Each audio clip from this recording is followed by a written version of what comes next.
Thank you, Sabrina, for joining this session and doing this with me. I really appreciate you taking out the time to do this.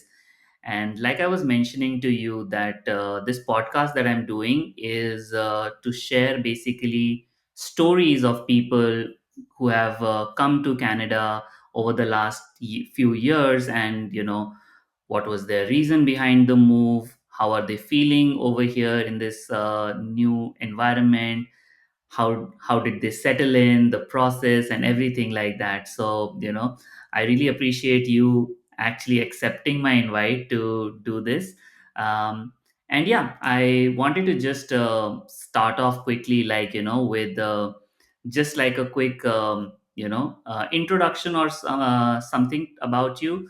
I know that you also arrived in Canada few years back from US. So what was your story like? I know you were working in US as well for a couple of years, and after that you made that move to Canada. So like what was it that you were doing back there, and then why did you make that move to Canada? Right. So, first of all, Harry, thanks for having me. I'm happy to be here and share my story. First of all, okay, I moved to the US for my MBA in 2012. So, like 10, 11, 12 years back, I think. And then, so completed my program. The idea was to kind of try to find employment and stay there as well. And I was lucky. I got into an internship at Nike and then continued to work there for about 5 years, I think. I was there. And then why did I move? So the political situation, along with kind of the president changing, things like that in the US. One, I was married at that time, and my ex-husband's visa, we ran into some issues. It didn't go through. That was the main reason. But also on top of that, I wasn't feeling very comfortable as an immigrant in the US. Not like anything personally happened to me, but I was listening to stories in the press, right, of people being harassed and things like that. So I was like, I don't know if this is where I want to be. And I wanted to stick to the North American side because I was used to it and I liked it. So Australia, New Zealand kind of wasn't an option. The closest was Canada. So I then applied for PR to Canada and then we moved. Oh, nice. And so what year did you move? 2019, 20? Was that the Here, time? Yeah. 2018 December. So Oh, okay. 2019. Oh, nice. A good 5, 6 years now. So was that move scary when you moved over here, coming from US? It wasn't scary. Of course, like any immigrant, right? When you're moving from one ecosystem to another, there are so many like unknowns. It wasn't scary. I was excited, maybe a little bit scared too. Okay, nice.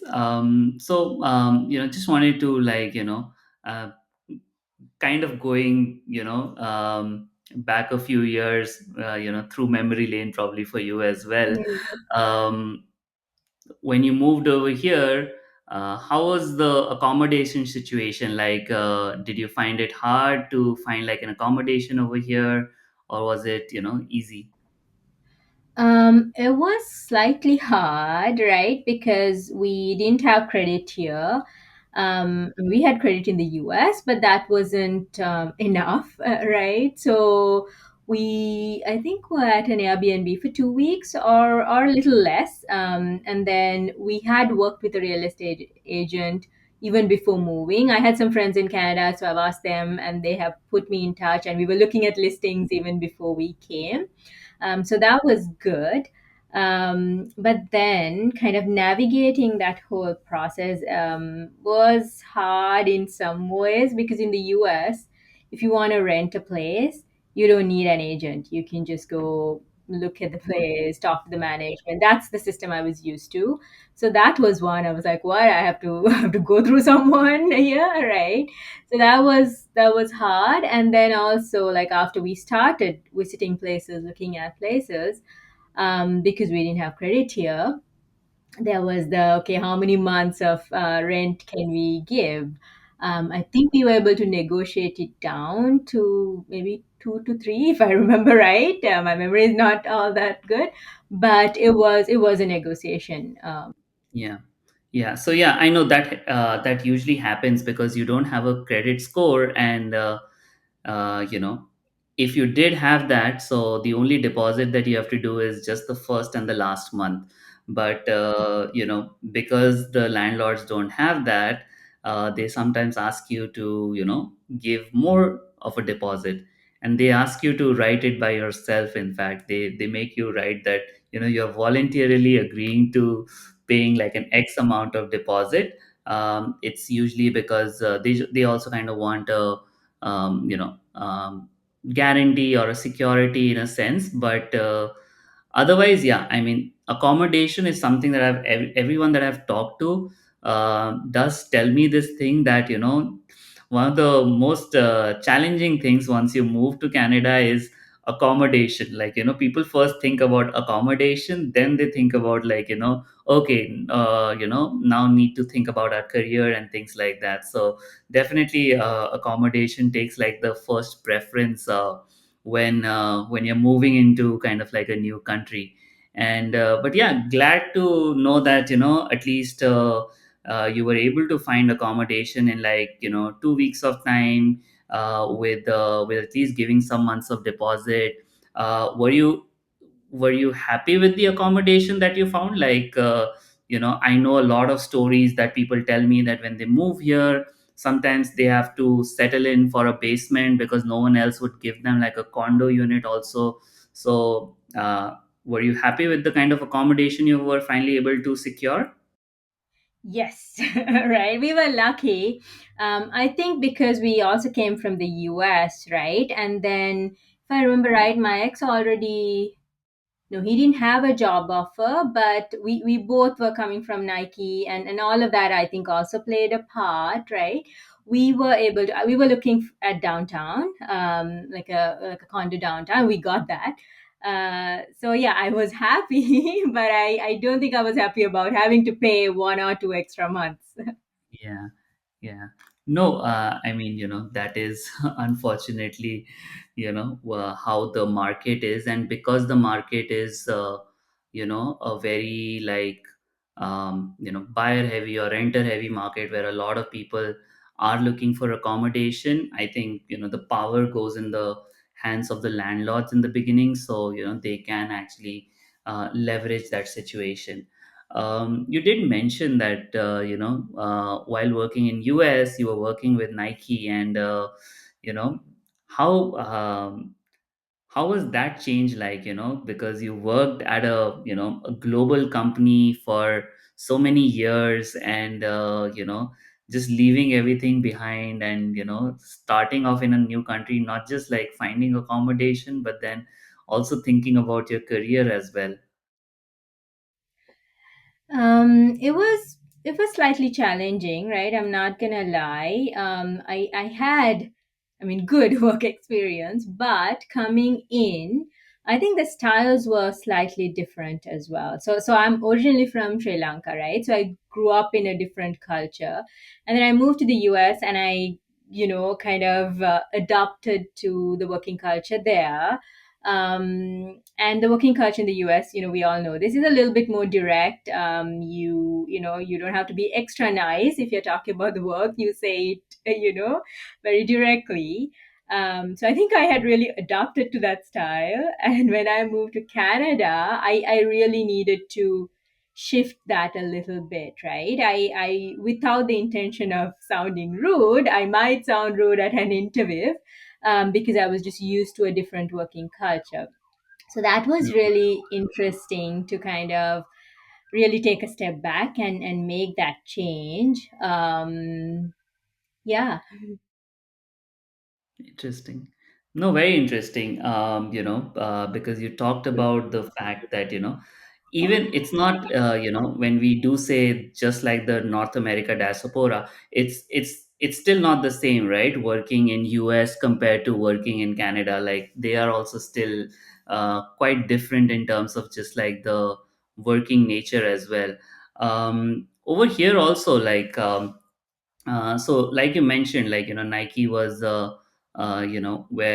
you were there in the US, and then coming over here and then trying to find an opportunity. Were you able to find opportunity doing something similar to what you were doing earlier, or did you completely jump on to like a new role, new industry when you came to Canada?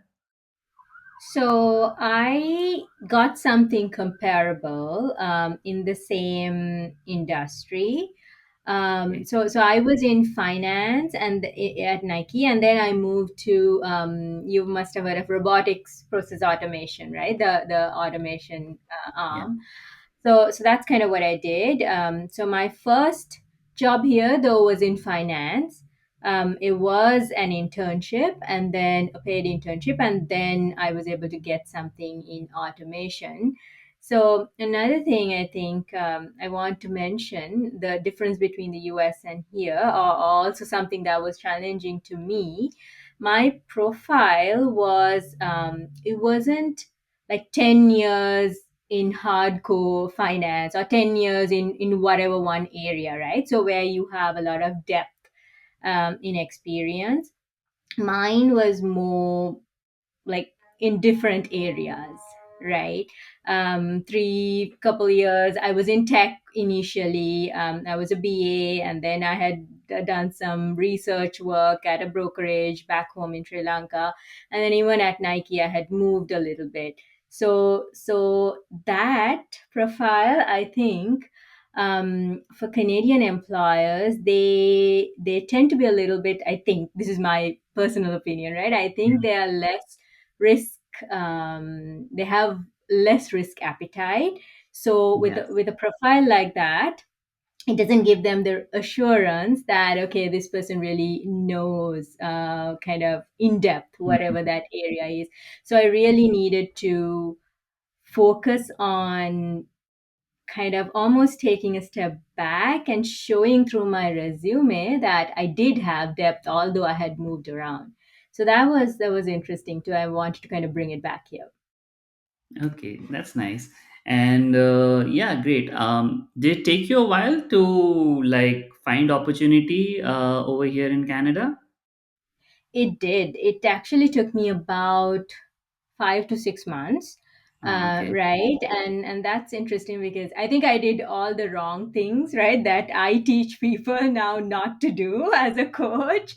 So I learned the hard way some of these things, and I don't think I was using the right strategies. Understood. Okay.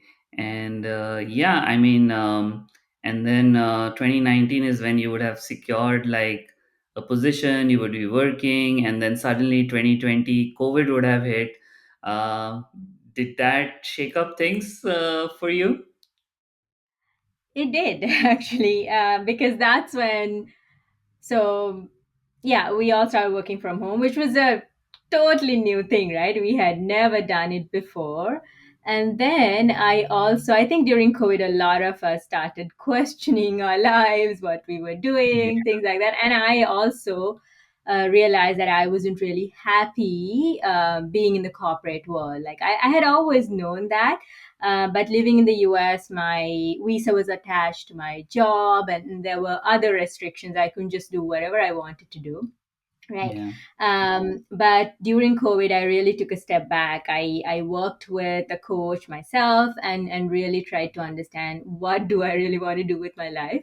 And Yeah. then that's where the seed got planted for me to move and leave the corporate world. Nice. And when was it? Did you do that during like the COVID phase only when you left the corporate world, 2020, 2021? I did. I jump into the deep end without thinking too much, which Okay. is good and bad, right? So 2020. I don't remember when. I think COVID restrictions came in April or Yeah, March, that's somewhere right. there, Yeah, right? Yeah, and then I started a coaching program sometime in September, okay. right? So it was all online as well.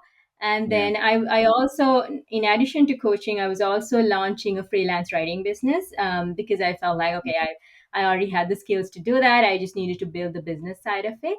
yeah. So I started the coaching program in September, and then January 2021, I gave my resignation.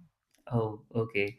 That's and yeah, I know I was talking to you about it from my side, but I wanted to hear from you also, like, how did that feel like for you? Like, because again, leaving like the comfort of a, regular salary, and then just like, doing something all by yourself, there's so many questions that come to your mind. So maybe in like two ways. I think one, just in terms of um, like the direction, like your aspirational direction that you have, and then secondly, just in terms of like you're just keeping your emotions in check, like how do you do that? Because you'll question yourself so many times when you take these kind of big decisions in life.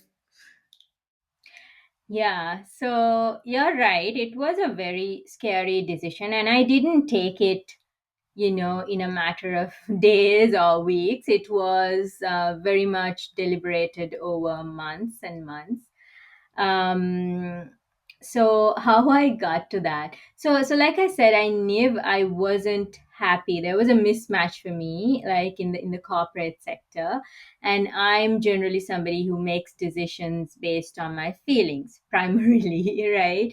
So knowing that I was unhappy, and not that it had anything to do with the team per se. I'm still in touch with some folks on my team, so it wasn't that. The work also, I knew, kind of wasn't really fulfilling for me. I didn't see a lot of meaning in what I used to do in the corporate world. So all of that kind of propelled me to make this change. And I remember, this is something I very distinctly remember. So because I was studying to become a coach at that time, I had a lot of peer coaches. We coach each other, right? I had this one conversation that I still remember, where we spoke about what are my values, like my top values in this world, Yeah, and how my current job was letting me fulfill all of that, right? yeah. That was so eye opening, Harry, because I saw only one or two values I got to express in the work I did. So that was like, what am I doing, right, with my life? So what I'm trying to say is, the collection of some of those emotions, some of the self explorations I did, some of the conversations I had with my peer coaches, made it really clear to me there was no other way for me to live, rather than try to do what I really wanted to do. Interesting. And is that the time period when you then switched to coaching professionally and full time? Yeah, Yeah. yeah, yeah. Okay. And I mean, not immediately after that conversation, right? It took a few more months, but it mhm, was a deciding factor. I became very aware that, okay, I'm not in the right place. understood. And just about the coaching side of things, I am not very aware about it, but um, what is it that you coach people on? What is like, what does coaching generally, comprise of for like, someone who doesn't have any idea about what that is? Yeah, so that's a hard question sometimes for a lot of coaches to kind of Mhm. explain what we do. I think I work with two segments mainly, right? One segment, a lot of emerging leaders, especially like underrepresented populations, or leaders who feel like they don't belong in the corporate sector as Mhm. is, right? I work with a lot of them to build kind of and own their own unique styles. of leadership and communication and all of that. So not for them to kind of pick up whatever the corporate world says is the right style, Yeah. right? Of course, we have to make some modifications, but it's more about owning your unique strengths and preferences and using it to your advantage. So that's the first segment I work with. And the second segment are newcomers. So I do help with career search and things like that. I don't do job placements, Mhm. but more about the strategy of finding a job Understood. and how to really go about it. Is that clear when I say that? I want to make Yeah, sure it's clear. yeah, no, I'll pick your brain a little more on that because something that you mentioned about, just coaching leaders as well, because there are at times that you might be, and this is something that I have faced so many times every time I have joined an organization, be it a large sized organization or a small and a medium sized one. um, you kind of have to follow the pack at times because you're the new person in, or you're, even though you might be at a higher position in that organization, it just becomes very difficult if you want to just like do your own thing, or that there is a process that can work, and you, because you're seeing it from kind of like an external eye on the entire thing, you're able to see that, okay, these are the things that are problematic right now that probably need a little bit of a shift in understanding, and a little bit of shift in processes which can actually help in scaling up the system, moving things faster. But I think this is something that I have also fairly used a lot of times in my career when I talk to my juniors, that I always say, like, large organizations are like elephants. It takes time to move them. And and this is where I was going to ask you, because a lot of times us leaders, as leaders, we want to change a lot of things, but we feel that maybe it's not the right time, or maybe not the right place, or maybe we are not the right people to be making those changes. So we just sit in our own zone, even though it might not be the best feeling, even though it might not be something that will help us excel. But we are like, okay, let someone else do it, let me not be the one who's trying to change everything in the organization. Do you think that um, coaches can sometimes help us with talking about it as well? I feel like when I talk about these things, maybe I can come up with a solution if I was talking about this with someone. Yeah, I mean, for sure, right? And in typical, in as a typical coach, I'm gonna answer that with a question, right? You said, um, "I'm not the person to change this," right? I wonder what makes you, and I know, like, we are not coaching each other, right? But what makes you think that way, or why do you think a leader would feel like, I'm gonna let somebody else do it?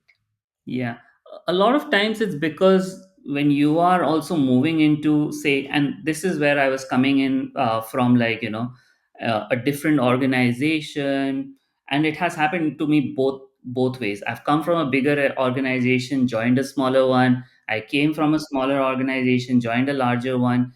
But every time I would feel like, oh, there are other people who have been there longer than I have in this organization, and if they think it's right, it might be correct, right? So sometimes, even though you do know, you have done quite a few things in your own experiences as well which have worked, you have points to back it up. You're not just a very very fresh Yeah, individual who's doing this. You have done this for so many years, but you still have that sense at the back of your mind somewhere saying that, hey, maybe I'm still very new in the system. Let me stay there for a couple of years, and then see if things move. yeah.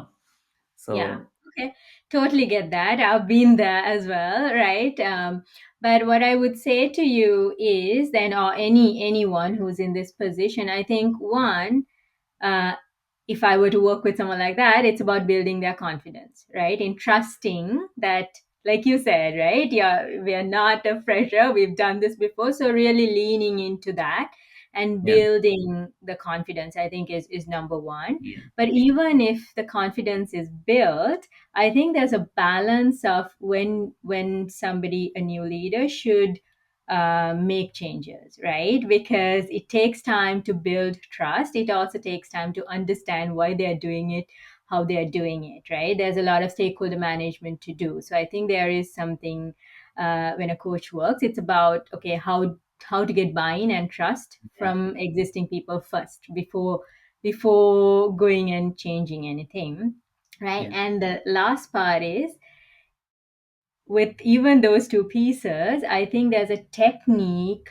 to have those conversations on making changes, right? And I Yeah. do workshops on this. It's called like assertive communication, right? So I think a lot of us, including myself, we've not been taught how to communicate that way, right? Yeah. We have been modeled, or we've seen people either become very aggressive, right? And blow things off, even in corporate settings sometimes, Yeah. or we've seen people on the other end not say anything, just let everything roll over their shoulder, right? But there is a middle way. If we learn, right, we can still advocate for ourselves and the changes we want, Yeah. but in a way that lands for other people and makes them still feel safe. Yeah. And it's not a manipulative way. It's just being really true to who you are and using the right words. So I think that is the third piece that a leader would need. So we need all those three to make those changes. Yeah. No, it's interesting you say that because a lot of times, I have, so whenever I've interviewed for like, leadership position roles and everything, and I would talk about, my ex organization or anything like that. One of the most, and it's very regularly that these things are asked to me, and sometimes I would question myself on these things as well as to like, um, why did you not step up and change things in that organization? And and that is something that I would feel questioning myself also a lot of times, like, hey, why did I not do it? And you're right, you said, I think you put it out very correctly, like assertive communication. I think it's something that coming from the countries that we do come from, I feel like in terms of like the knowledge that we gather, definitely we do have like good education, good knowledge and everything, but it's these soft skills that are sometimes um, I feel like we I would not say lack, but we're probably slightly behind in terms of like the soft skills that we should ideally be having at a stage in our careers where we are. So Yeah, I'm gonna just add something there, Harry. Right? You're right. I think coming from collectivist cultures, we are more averse to having some of those conversations.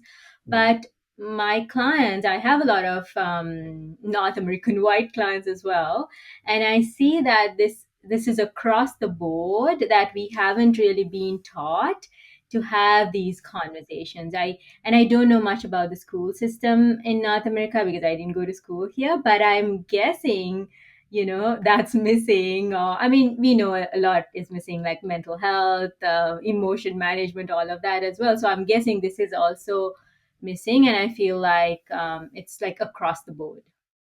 interesting, interesting. And yeah, I was going to just ask, like, how now you've been in the coaching space for quite a few years now, and how does it feel like, being in this space? Like, you're running your own company, you're doing all of these amazing things. You're coaching, so many people. Uh, how is it versus now that you have been doing this for a lot of years? How is it versus the corporate world that you were a part of, like?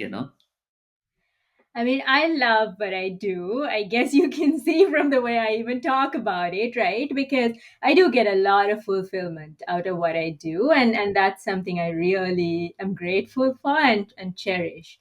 Right? So it's been wonderful, but again, it's an entrepreneurial journey. It's not all roses and rainbows, right? It has been tough, and it continues to be tough, especially from a financial standpoint and running the business and making it work and changing with all of what's going on outside with AI coming into the coaching space and all of that as well, right? So there's all that, but I wouldn't change anything, right? The only thing I might change is maybe to make some business decisions differently, right? But outside of that, I do enjoy the space quite a bit. Interesting. Yeah, you did mention, like, AI also now getting into this space, and not just this space. I think every industry is getting affected by AI, but Mm. I think what humans bring into the table is still, required and relevant, and will continue to be relevant. I think we can figure out ways in which AI can be adopted into the whole practice. And I think, every industry is going through its own set of evolution because of AI, as we are stepping into this new AI based world as well. But has that made getting clients difficult, or is it still the same? Um, I think it's still very new, right? So everyone's kind of still talking about how it's going to impact. So I don't have like a good answer to that, but I do agree that there are so many like human skills that I don't think AI can still replicate. I don't know if it ever will be Yeah. able to do that, but definitely I think this is where we need to differentiate ourselves more as humans and the human skills that we have. Yeah. And like they say, learning never stops, right? And more so in today's day and age, where you have to continuously keep upskilling yourself, and coming up with I think you just show up as a more improved version of yourself every single day, and that's the trick to kind of being successful in life as well. But yeah, thanks for sharing all of that. All the hard stuff aside, what's generally, like, some of the fun things that you like to do, like, in the city, and as someone who hasn't really been from Toronto forever. So, what are, like, your go-to things as well? So I love nature. I'm a big hiker, trail walker. I take long walks. I love that. And I live close to an area where there are some trails around. So that's something I really, really, really enjoy. What else? I read a lot. I'm a writer and reader as well, so I do that quite a bit. I love all the libraries that Yeah, Toronto has. Toronto is the only city that I have lived in where every couple blocks, right, there's a library here. That really excites me. yeah, I go to events at the library. They have a lot of author talks and things like yeah, that. I really enjoy that. The yeah. food scene's pretty good too. Although I'm not the biggest foodie, but yeah, so some of those things I really enjoy. Yeah. And are there some things from back from Sri Lanka as well that you see over here, or maybe miss over here? Something that helps you probably, see your past, decade of life or something like that. Yes, so I do love that Toronto has a lot of local food, so Sri Yeah, Lankan food. yeah. That's something I didn't have when I was in the US. It was very Mhm. limited, and definitely we didn't have as many restaurants. Yeah. So I really enjoy that here. I can Uber Eats, order on Uber Eats anytime I want. Because some of the Sri Lankan food I don't really make at home. It's just easier to order. So that is one thing I really appreciate about Toronto, and it connects me back home. No, that's nice.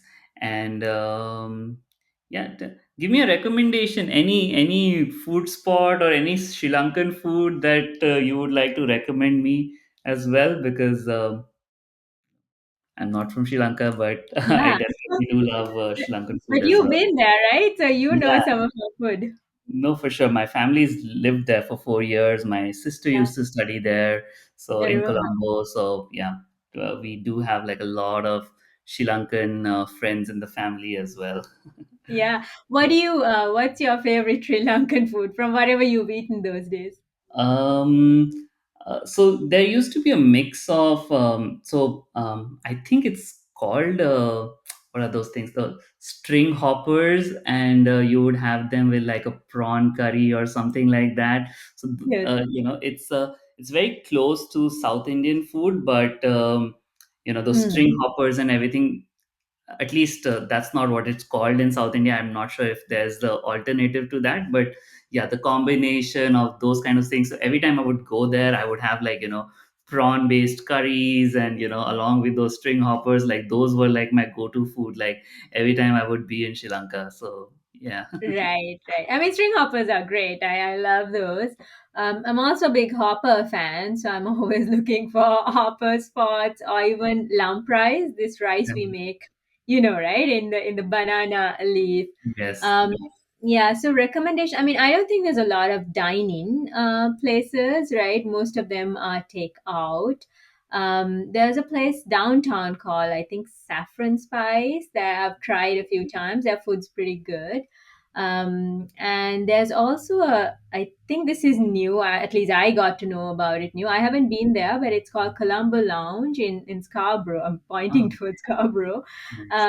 Like a sit-in place. So I think, yeah, this might be No, interesting. definitely.